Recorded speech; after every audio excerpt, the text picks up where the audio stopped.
Yo, what's poppin'? If you clicked this video, you're probably wondering what an Arctic Flick is. Maybe you saw my short or TikTok. But before I get into the tutorial, I want to say I'm not claiming to have created anything new.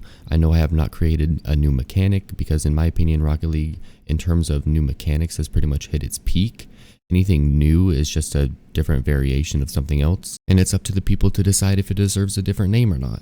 So what I'm calling an Arctic Flick is what you're seeing in the background. It's similar to a couple different mechanics that people have already seen. The actual flick itself is not new. It's similar to a classy flick. People can say it's half of a 180 flick, or you can just call it a backflip flick from the ceiling. In my opinion, it's different enough from other shots or mechanics to have a specific name. Let me know what you think in the comments. But how I see it is that a breezy is different from a musty because of the tornado before the flick. And people can say that it is just a classy flick from the ceiling. But I say it's different because a normal classy flick is from a ground dribble and you do a tornado before the flick. It's an inverted breezy pretty much. So to me, an Arctic Flick is like an inverted musty from the ceiling, not the ground, making it different than a classy flick. So let me know what you think in the comments, if it's different and if it should have a different name or not. For now, I'm going to be calling it an Arctic Flick. So let's get into the tutorial.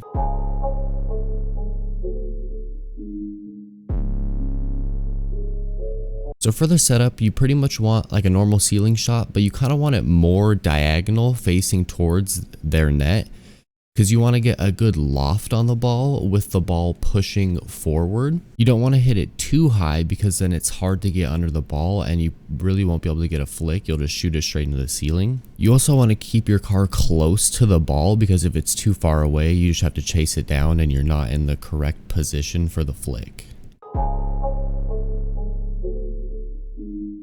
So setting up for the flick, coming off the ceiling, I like to give a couple little boost taps to catch up to the ball. And as soon as you come off the ceiling, you want to start rotating in position to get your butt at the ball. And then you want to keep rotating to where your spoiler is under the ball.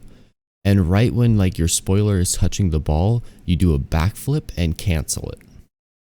The hardest part about this shot is definitely the timing of the backflip. If you do it too early, you're just going to be stationary. And if you do it too late, you won't get a flick. And once you get confident with the setup and the flick, you can actually jump off the ceiling, get to the ball faster, make it harder to be stopped, and it helps you set up for double taps or different shots. Throughout the video, you can see that I did it with several different cars, and per usual, with longer cars, you will get a better flick. Now you're probably wondering if it can be used in game. Since it's the same setup as a ceiling shot, if you get time and you're comfortable with it, you can definitely do it. So here's a clip of me hitting it in game, and the way the setup looks, it kind of just looks like you don't have control of the ball. So when you get that flick, it definitely surprises them and they are not going to save it. So let me know what you think in the comments about the shot and the name, if you think it's different, and if you're going to go for it in game. If you post it, tag me.